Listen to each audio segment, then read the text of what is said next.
தீயாரை காண்பதுவும் தீதே. கெட்டவங்களை பார்க்கறது கூட மிகப்பெரிய குற்றம்ன்றாங்க. ஏதோ நேற்று முந்தா நாள் படிச்சுட்டு சொல்லலை. பன்னெடும் காலத்துக்கு முன்னாலேயே நாம் யார்கிட்ட இருந்து விலகி இருக்கணும்னா, தீயாரை காண்பதுவும் தீதே. கெட்டவங்களை பார்க்கறது கூட நமக்கு மிகப்பெரிய பாவம். அதோட நீ விட்டுட்டா கூட பரவாயில்ல, தீயார் சொல் கேட்பதுவும் தீதே. அந்த தீயவனோடு நீ சேர்ந்தினா அவனோடு சேர்ந்து நீ குற்றம் இழைத்தவனாக மாறிவிடுவாய். தீயார் சொல் கேட்பதுவும் தீதே. அதோட தீயார் குணங்கள் உரைப்பதுவும் தீதே. நீ தீயவர்களை பற்றி நல்லவன் சொல்லிட்டு பெருமை பேசினா அந்த பழியானது அவனுக்கு மட்டும் போய் சேராது, உனக்கும் வந்து அந்த பழியானது சேரும். தீயாரை காண்பதுவும் தீதே, தீயார் சொல் கேட்பதுவும் தீதே, தீயார் குணங்கள் உரைப்பதுவும் தீதே, தீயாரோடு இணங்கி இருப்பதுவும் தீதே. கெட்டவர்களோடு நீங்கள் சேர்ந்து இருந்தீங்கன்னா அதனுடைய பலன் என்ன ஆகணும்னா, அவன் ஒரு குற்றவாளியாகி கோர்ட்டுக்கு அலையிறான்னா அவனோடு சேர்ந்து ஒரு பாவமும் அறியாத நீங்களும் அவனோடு சேர்ந்து அலைய வேண்டிய ஒரு நிர்பந்தத்துக்கு ஆளாயிடுவீங்க. அதனால் நல்லார் என்பதையும் அடையாளம் காட்டுகிறார், தீயார் என்பதையும் நமக்கு அடையாளம் காட்டுறார். அப்போ எந்த அளவிற்கு ஔவையார் ஒரு அனுபவசாலியாக அன்றைக்கு இருந்திருக்கணும். ஏதோ ஒரு பாட்டி தமிழ் கற்றுக்குச்சு, இலக்கியத்தை படிச்சிச்சு, ஏதோ 4 வார்த்தை சொல்லிச்சு அப்படின்னு இல்லாமல் எல்லா காலத்திற்கும் மனித வாழ்க்கைக்கு பொருந்தக்கூடிய தத்துவங்களை நமக்கு ஔவையார் கொடுத்திருக்கிறார். கல்லாத மாந்தர்க்கு கற்றறிந்தோர் சொல் கூற்றம் சொன்ன மாதிரி, கல்லாதவன் கைப்பொருள் உண்டாயின், அவன் படிக்கலை ஆனால் பணம் நிறைய இருக்குன்னா என்ன பண்ணுவாங்கன்னா, அந்த படிப்பறிவு இல்லாதவனை எல்லோரும் எதிர்கொண்டு அழைப்பர். கல்லாதவனிடம் கைப்பொருள் உண்டாயின் எல்லோரும் சென்று எதிர்கொள்வர். அவங்க பெரிய அறிவு படித்தவனா, இல்லை அவனிடம் மிகப்பெரிய நற்குணங்கள் இருக்கிறதா என்று ஆராய்ச்சி செய்வதில்லை. அவங்கிட்ட பணம் இருக்கா, கல்லானே ஆகிலும் கைப்பொருள் உண்டாயின் எல்லோரும் சென்று எதிர்கொள்வர். இல்லான் ஆகில் இல்லாளும் வேண்டாம். அவங்ககிட்ட பணம் இல்லைன்னா கட்டிய மனைவி கூட என்ன பண்ணுறா, நீ வேணான்னு சொல்லிட்டு ஒதுக்கிடுறா. இல்லான ஆயின் இல்லாலும் வேண்டால் மற்ற ஈன்றெடுத்த தாயும் வேண்டாம். பெற்றெடுத்த தாய் கூட இந்த இடத்துல தான் ஔவையார் மிகப்பெரிய உண்மையை சொல்கிறார். தன்னுடைய மகன் ஒரு செலவாளியாக இருக்கிறான், ஒரு குடிகாரனாக இருக்கிறான், போதை பழத்துக்கு உருவாகிட்டான்னா அவன் எவ்வளோதான் சம்பாதிச்சு இருந்தாலும் அந்த தாய்க்கு அது பெருமை கிடையாது. மற்ற ஈன்றெடுத்த தாயும் வேண்டாள், செல்லாது அவன் வாயில் சொல். எவ்வளோ பெரிய சபையில் போய் அவன் கருத்தை சொன்னாலும் அவனிடம் செல்வம் இருக்கிறதா, பணம் இருந்தால் அவன் படித்தவனா படிக்காதவனான்னு யாரும் பேதம் பிரித்து பார்க்கறதில்ல. அவன் செல்வந்தனாக இருக்கிறானா, அவனை உயர்த்தி பிடிக்க வேண்டும் என்ற எண்ணம் மனிதர்களிடையே இருக்குன்னு எப்போ சிந்திச்சிருக்கிறா பாருங்க ஔவை. அந்த காலத்திலே கல்லான் ஆயினும் கைப்பொருள் உண்டாயின் எல்லோரும் சென்று எதிர்கொள்வர். அவனை வரவேற்கிறதுக்கு மேலதாளத்தோடு போய் அவனை வரவேற்பாங்க. இல்லான் ஆகில் இல்லாலும் வேண்டாள்.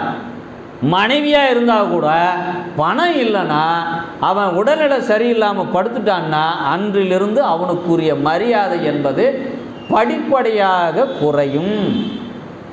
மற்ற ஈன்றெடுத்த தாயும் வேண்டாள். இதுதான் மனித வாழ்க்கையினுடைய தன்மை. செல்லாது அவன் வாய் சொல்.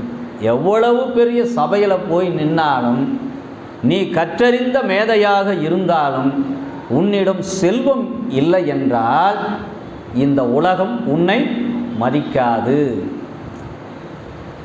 அடுத்து ஒரு பாடல் சொல்கிறேன். இப்போ நான் ஒரு சில பாடல்களை மாத்திரம் இன்றைய வாழ்விற்கு நமக்கு எந்தெந்த பாடல் பயன்படுமோ அதிலிருந்து ஒரு சில பாடல்களை மட்டும் தேர்ந்தெடுத்து உங்களுக்கு நான் இதை கொடுத்து கொண்டிருக்கிறேன்.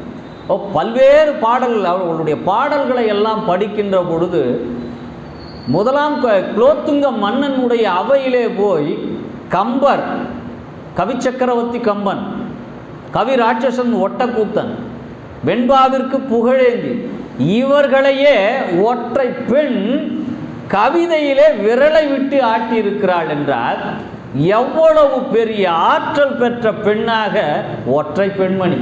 உறவுகள் இல்லை, யாரும் இல்லை. அவளுக்கு இருந்தது தமிழ் என்ற உறவும் தமிழ் என்ற உணர்வும் தான். இன்றைக்கு நாம் அவளை பற்றி பேசிப்போம்.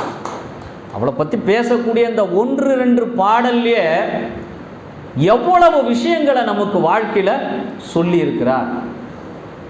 கல்லாத நல்லார் ஒருவருக்கு செய்த உபகாரம் கல்மேல் எழுத்து போல் காணுமே. ஈரமில்லா நெஞ்சத்தார்க்கு செய்த உபகாரம் நீர்மேல் எழுத்துக்கு நேர். அந்த பாடல்களெல்லாம் படிக்கும்போது எப்படி அவளுக்குள்ள இவ்வளவு சிந்தனை. ஒரு சாதாரண மனிதன் பார்த்தீங்கன்னா ஒரு குறிப்பிட்ட அளவு மக்களோடு பழகி அவர்களுடைய தன்மை அறிந்து வாழ முடியும்.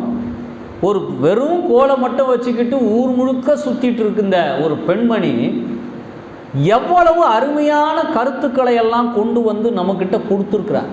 கொடுத்து எத்தனை வருடங்கள், 2000 வருஷம் ஆச்சு. இந்த 2000 ஆண்டுகள் கழித்து கூட அந்த கருத்துக்கள் எல்லாம் நம்முடைய வாழ்க்கைக்கு ஒத்துப்போகின்ற அளவிற்கு இருக்கிறது என்றால் அவளுடைய சிந்தனை என்பது அன்றைய காலகட்டம் மட்டுமல்ல, எல்லா காலகட்டத்திற்கும் பொருந்தக்கூடிய அளவிற்கு அது பொருத்தப்பாடு உடையதாக இருக்கிறது. நல்லார் ஒருவர்க்கு செய்த உபகாரம் கல்மேல் எழுத்து போல் காணுமே. நல்லவங்களுக்கு ஒரு உதவியை நீங்கள் செஞ்சீங்கன்னா அது எப்படின்னா, எப்படி கோயில்களில் அன்றைக்கு பொருள் உதவி செய்தவர்களையும் அன்றைக்கு அந்த கோயில் நிர்மாணிப்பதற்கு யாரெல்லாம் வேலை செய்தார்களோ, இன்றைக்கு தஞ்சை பெரிய கோயிலிலே மோர் கொடுத்த பெண்மணியின் பெயரை கூட ராஜராஜ சோழன் கல்வெட்டிலே பொறித்து வைத்திருக்கிறார். அன்றைக்கு அந்த கோயிலை அமைப்பதற்கு எத்தனை பேர் உதவி செய்தார்களோ அனைத்து பெயரையும் பொறித்து வைத்தான். ஆனால் தன் பெயரை மாத்திரம் பொறித்து வைக்க மறந்து விட்டான். தற்பெருமை இல்லாத ஒரு மன்னனாக இருந்தவன் ராஜராஜ சோழன். மோர் கொடுத்த பெண்மணியை கல்வெட்டிலே எழுதி வைத்தவன் தன் பெயரை பொறிக்க மறந்து விட்டான். பல ஆண்டுகள் அந்த கோயிலை கட்டிய மன்னன் யார் என்பதே தெரியாமல் இருந்தது. யாரோ ஒரு மன்னன் கட்டினான் என்றுதான் தெரியுமே ஒழிய இதை ஒரு ஆங்கிலேயன் கல்வெட்டு ஆராய்ச்சி செய்து எந்த காலத்திலே இந்த கோயில் கட்டப்பட்டது, அந்த காலத்திலே யார் மன்னனாக இருந்தான் என்றுதான் கண்டுபிடித்து இது ராஜராஜ சோழன் கட்டிய கோயில் என்று ஒரு ஆங்கிலேயன் சொல்லிய பிறகுதான் தமிழ் மக்களாகிய நமக்கே தெரிய வந்தது. இல்லைன்னா இன்னைக்கு வரலையும் அந்த ராஜராஜ சோழன் கட்டிய கோயில் தான் நமக்கு தெரியாது. அந்த அளவிற்கு தற்பெருமை இல்லாத மனிதர்களாக மன்னனாக அன்றைக்கு நம் மக்கள் வாழ்ந்திருக்கிறார்கள். பாடல்களிலே கூட நிறைய பாடல்களில் ஐயாவுக்கு தெரியும், அந்த புலவனுடைய பேரே கீழே இருக்க, பாடலை மட்டும்தான் எழுதுனானே தவிர தன்னுடைய பெயரை எழுதுவது கூட அவன் அச்சப்பட்டிருக்கான். தன்னை விளம்பரப்படுத்தி கொள்வதில் தமிழர்களுக்கு என்றைக்குமே முன்னுரிமை கொடுத்தது கிடையாது. தன்னுடைய கருத்து தான் மக்களிடம் போய் சேர வேண்டுமே ஒழிய தன்னை பற்றிய செய்திகள், தன்னுடைய குடும்பத்து பெருமைகள் எல்லாம் மக்களிடம் போய் சேர வேண்டும் என்ற ஒரு தற்பெருமை இல்லாதவர்களாக தமிழர்கள் இருந்திருக்கிறார்கள் என்பதற்கு பல பாடல்கள் உதாரணம். செம்புல பெயல் நீரார் என்ற பெயர் குறுந்தொகையிலே அவர் பாடிய பாடலை வைத்து தான் கீழே பேரே போட்டான். இன்னைக்கு வரலையும் அந்த புலவனோட பேர் என்னன்றது யாருக்குமே தெரியாது. நல்லார் ஒருவருக்கு செய்த உபகாரம் கல்மேல் எழுத்து போல் காணுமே. கல்வெட்டில் எழுதின மாதிரி நல்லவங்களுக்கு ஒரு உபகாரம் செஞ்சீங்கன்னா அவர்கள் கடைசி காலம் வரை கல்வெட்டில் பதிக்கப்பட்டது போல காலத்தினால் செய்த நன்றி சிறிதெனினும் ஞானத்தின் மானப்பெரிதுன்னு சொல்லுவாங்க. ஒருத்தருடைய அவசர தேவையை புரிந்து சில பேர் கேட்பதற்கு கூட யோசித்து கொண்டிருப்பார்கள். எப்படா நம்ம போய் இப்படி வாழ்ந்த குடும்பம், நம்ம அடுத்தவங்க கிட்ட போய் எப்படா நம்ம யாசிக்கிறது, கேட்கறதுக்கு கூச்சப்பட்டுட்டு இருப்பாங்க. அவர்களுக்கு அவர்களுடைய தேவை அறிந்து கொண்டு போய் உதவி பண்ணுறாங்க பாருங்க, அந்த உதவியை அவர்கள் எந்த காலத்திலும் மறக்க மாட்டார்கள். நல்லார் ஒருவருக்கு செய்த உபகாரம் கல்மேல் எழுத்து போல் காணுமே. அடுத்த வரியில் அதுக்கு நேர் எதிர்மாறான ஒரு கருத்தை சொல்றா. ஈரமில்லா நெஞ்சத்தார்க்கு செய்த உபகாரம் நீர்மேல் எழுத்துக்கு நேர். நீ ஒரு கெட்டவனுக்கு போய் இப்போ தேளுக்கு தண்ணியில் அடிச்சுட்டு வருது, ஒரு இலையில மிதந்துட்டு வருது, அதை நீங்கள் காப்பாற்றி கரையேற்ற விட்டீங்கன்னா அது முதல்ல என்ன பண்ணும்? யார் காப்பாற்றுறானோ அவனை தான் முதல்ல பொருத்தும். இது தேளினுடைய குணம். அதுபோல எவன் இந்த சமுதாயத்தில் தீங்கிழைக்கக்கூடியவன், சமுதாயத்துக்கு எவன் கேடாக இருக்கக்கூடியவனுக்கு போய் ஈரமில்லா நெஞ்சத்தார்க்கு செய்த உபகாரம் என்னவாகும்னா அது உங்களுக்கே திரும்பி வந்து வினையா முடிஞ்சிடும்.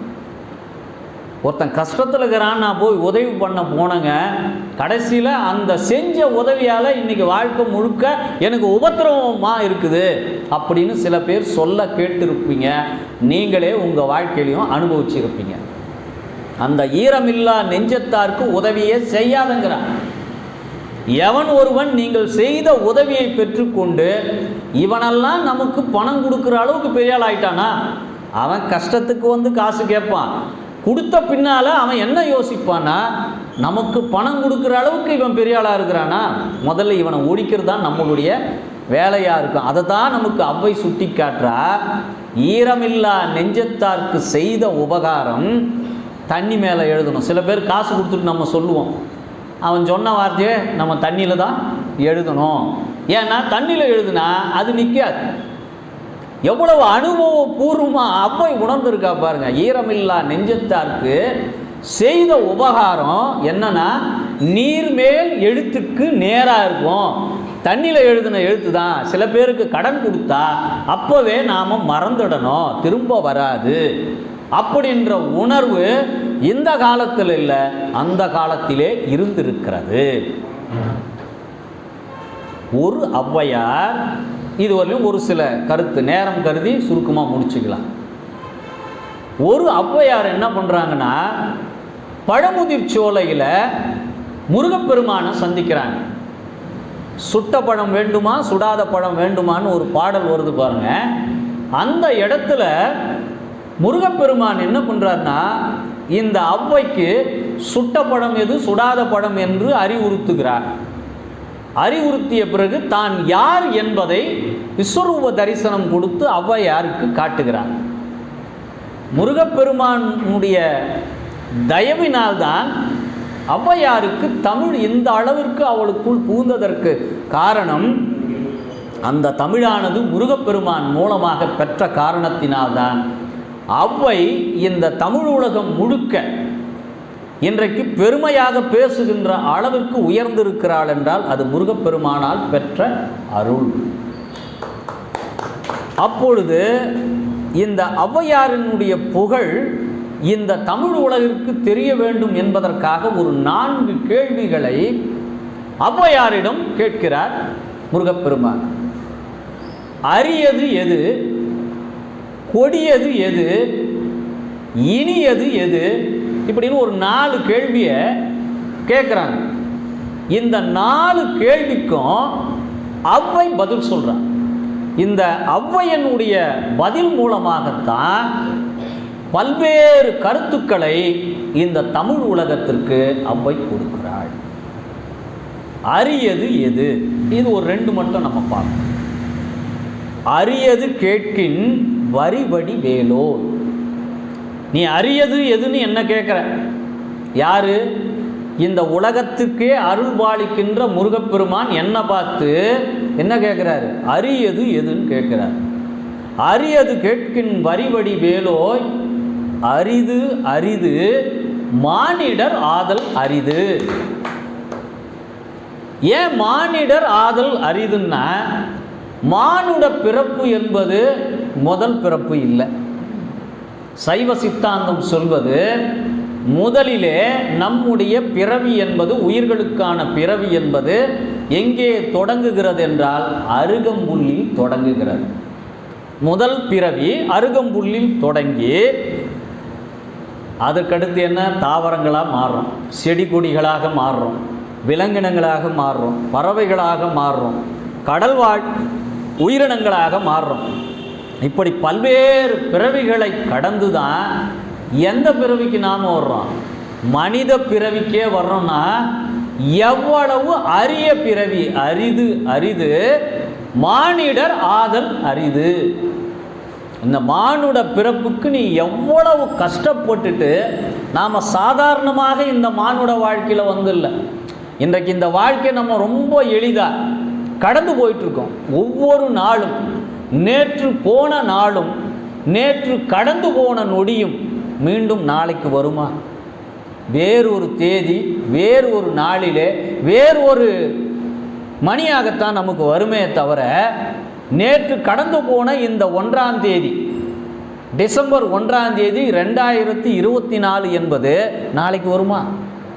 இல்லை நம் பிறவியில் திரும்ப காண முடியுமா? காண முடியாது. அது அப்பவே முடிஞ்சு போச்சு. அரிது அரிது மானிடர் ஆதல் அரிது. மானிடர் ஆயினும், அடுத்த வரி சொல்றான், மானிடனா பிறக்கிறது மட்டும் முக்கியம் இல்லை, மானிடர் ஆயினும் கூன் குருடு செவிடு பேடு நீங்கி பிறத்தல் அரிது. நீ மனிதனா பிறந்துட்டா கூட எதையெல்லாம் தவிர்த்து பிறக்கணும் பார். அப்பெல்லாம் நாமெல்லாம் எவ்வளவு புண்ணிய பிறவிகளாக இருந்தால், கூன் குருடு செவிடு, செவிடு கூட காலத்தினுடைய முதுமை கருதி வர்றது வேற. ஆனால் பிறக்கும் போதே செவிடா பிறக்கிறான். சில பேர் மாற்றுத்திறனாளிகளாக பிறக்கிறாங்க. இவற்றை தாண்டி கூன் குருடு செவிடு பேடு நீங்கி பிறத்தல் அரிது. பேடுனா என்னன்னா, ஒரு ஆணாய் பிறந்தவன் கால சூழ்நிலையில் ஒரு பெண்ணாக மாறிவிடுவான். ஒரு ஆண் பெண்ணாக மாறினால் திருநங்கை. ஒரு ஆணாக பிறந்து பெண்ணாக மாறுவதற்கு திருநங்கைன்னு பேரு. இன்னொன்று பெண்ணாக பிறந்திருப்பா, ஆனால் நடை உடையில் செயல்பாட்டில் பார்த்தீங்கன்னா அண்ணனோட சட்டை எடுத்து போட்டுக்குவா, வேட்டி கட்டுவா. ஒரு ஆணினுடைய தன்மை என்பது ஒரு பெண்ணுக்கு வரும். இது திருநம்பின்னு பேர். தமிழில் பாருங்கள், எல்லாவற்றுக்கும் இன்றைக்கி சொல் வழக்கில் அவங்கள ஒரு கேவலமான சொல்லை பயன்படுத்துகிறாங்க. ஆனால் தமிழ் பாருங்கள், யாரையுமே அசிங்கப்படுத்துவதோ கேவலப்படுத்துவதோ இந்த மொழிக்கு உரித்தானது அல்ல. எல்லா உயிர்களையுமே மதிக்கக்கூடியது. அதுக்கு ஒரு சின்ன உதாரணம் பாருங்க. கசப்பு தரக்கூடிய பாகற்காயை கூட நம் தமிழ் கசப்பு காயின்னு சொல்றது இல்லை. தாராளமா இது ஒரு கசப்பு காயின்னு சொல்லியிருக்கலாம். ஆனால் தமிழ் பாருங்க, பாகு அல்லாத காய், இனிப்பு இல்லாத காய். அது கசப்பு காயின்னு சொல்ல, அதில் இனிப்பு இல்லை. எவ்வளவு உயர்ந்த எண்ணம் நம் தமிழுக்கு இருக்குது பாருங்க. இதே போல இன்னொரு உதாரணம், நாமெல்லாம் உயர்திணை, மற்ற உயிரினங்கள் தாவரங்கள் எல்லாம் நாம் என்ன சொல்றோம்னா அக்ரிணைன்னு சொல்றோம், அல்லாத திணைன்னும். ஆனால் நாம் என்ன சொல்லி இருக்கணும்னா அது தாழ்ந்த திணைன்னு சொல்லிக்கணும். நாம் உயர்திணைனா விலங்குகளும் பறவைகளும் தாழ்ந்த திணை என்ற சொல்லில் சொல்லியிருக்கணும். தாழ்ந்த என்ற சொல்லை கூட தமிழ் அனுமதிக்காமல் அல்லாத திணை என்று அந்த உயிரினங்களையும் மதிக்கக்கூடிய அளவிற்கு மொழி ஆளுமையும் ஆற்றல் பெற்றிருக்கிறது நம் தமிழ் மொழிக்கு மட்டும்தான். இன்றைக்கு அந்த திருநம்பியையும் திருநங்கையும் வேறொரு சொல் வைத்து அழைப்பார்கள். ஆனால் தமிழ் யாரையும் பழிக்காத ஒரு மொழி எதுவென்றால் நம்முடைய தமிழ் மொழி. பேடு என்ற சொல்லுக்கு என்ன பொருள்னா இதுதான் பொருள். ஆணாக இருந்து பெண்ணாக மாறுவது, பெண்ணாக இருந்து ஆணாக மாறுவது, பேடு நீங்கி பிறத்தல் அரிது. இப்படியெல்லாம் மனுஷனாக பிறந்துட்டினா கூட கூன் குருடு செவிடு இது இல்லாத ஆண் தன்மை பெண் தன்மை மாறுகின்ற தன்மை இல்லாமல் பிறத்தல் என்பது மிக மிக அரிதுனா, இப்போ நாமெல்லாம் எவ்வளவு புண்ணியங்கள் செய்திருந்தால் இந்த அரிய பிறவியிலே நாம் பிறந்திருப்போம். அடுத்த வரி சொல்றா, பேடு நீங்கி பிறந்த காலையும். அப்படியே பேடு, அதாவது ஒரு ஆண் பெண் தன்மை மாற்றம் இல்லாமல் பிறந்துட்டினா கூட ஞானமும் கல்வியும் நயத்தல் அரிது.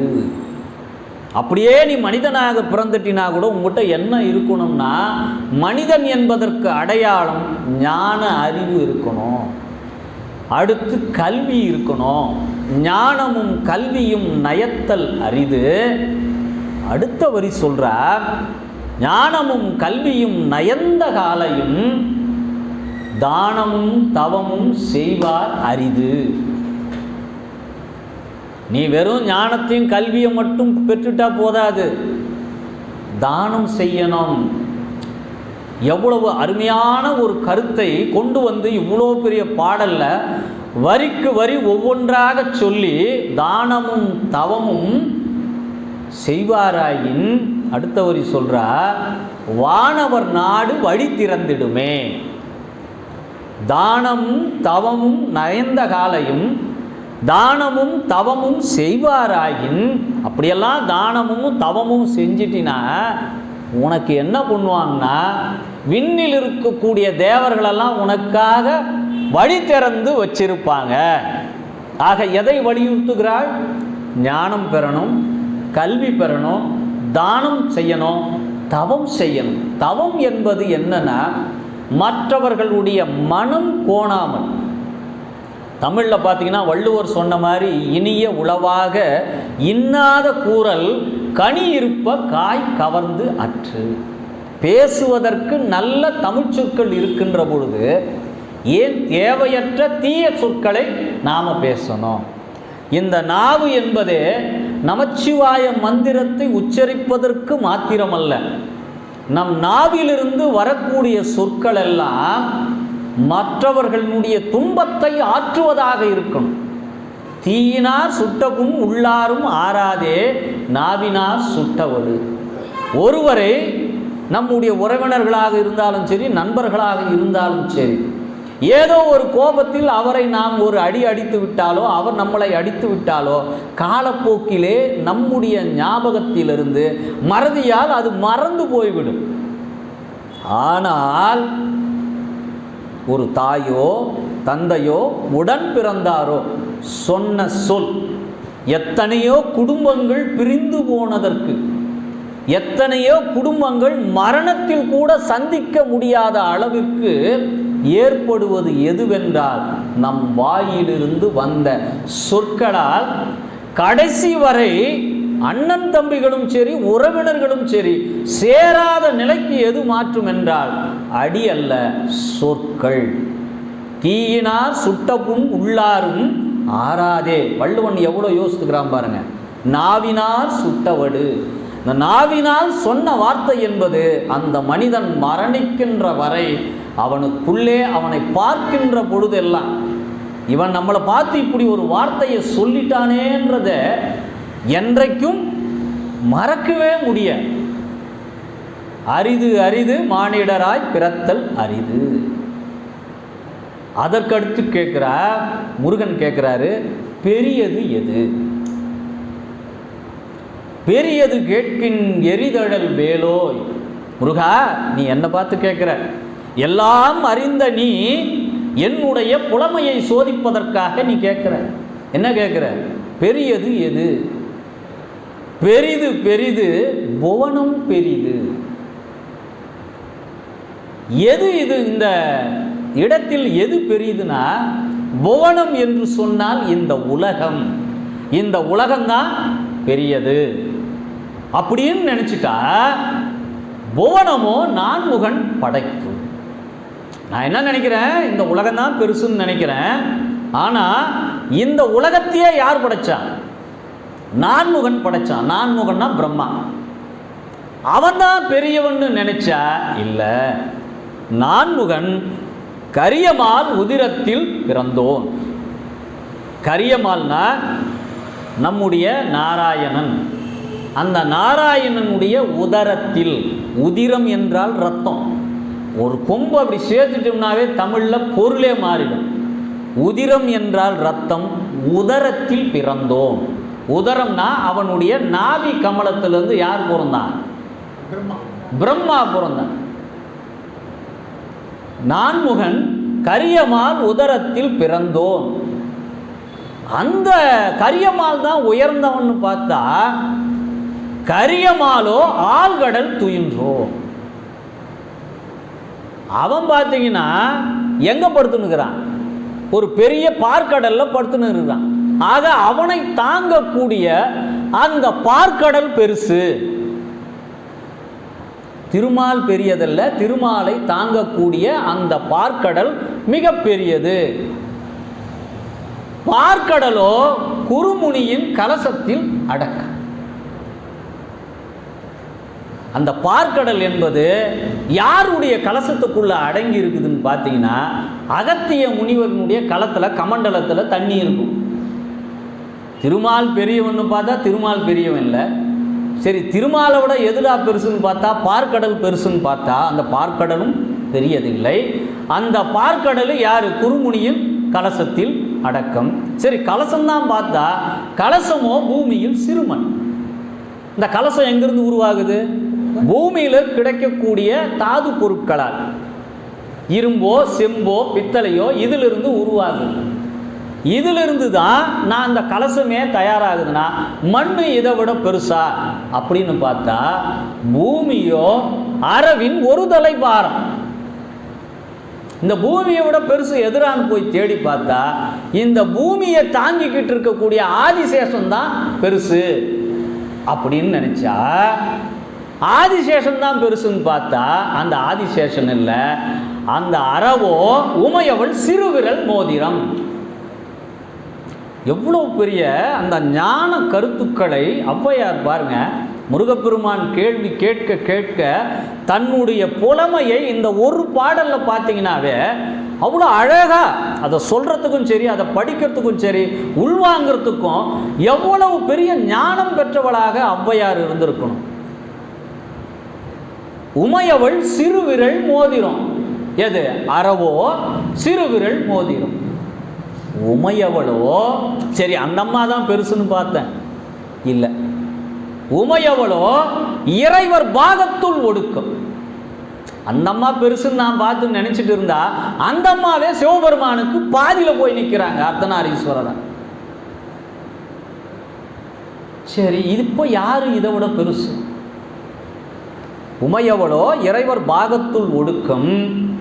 சரி, இந்த இறைவன் பெரியவரான்னு பார்த்தா இறைவனோ தொண்டருக்குள் ஒடுக்கம். அந்த இறைவன் இவ்வளவும் பார்த்து பாருங்க, பெரிது பெரிது புவனம் பெரிது எல்லா பெரிதும் பார்த்துட்டு வந்தா அந்த இறைவனோ தொண்டர் உள்ளத்துள் ஒடுக்கம். அப்ப கடவுளை போய் நீ எங்கேயும் போய் தேடாது. எது பெரியது?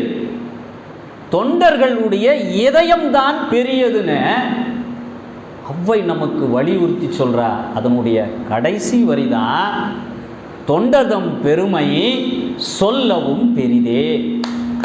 இப்படிப்பட்ட தொண்டர்களை பற்றி பேசுறது தான் முருகப்பெருமான் கேட்குறாரு பாருங்க. பெரியது எதுனா இவ்வளவு உதாரணங்களையும் சொல்லி எதுடா பெருசுனா இறைவனை பேசுவது பெரிதல்ல, உமையவளை பற்றி பேசுவது பெரிதல்ல, சிவன் அடியார்களாக இருக்கக்கூடிய அவர்களுடைய பெருமையை பேசுவது ஒன்றுதான் பெரிது என்று நமக்கு ஔவை வலியுறுத்தினார்.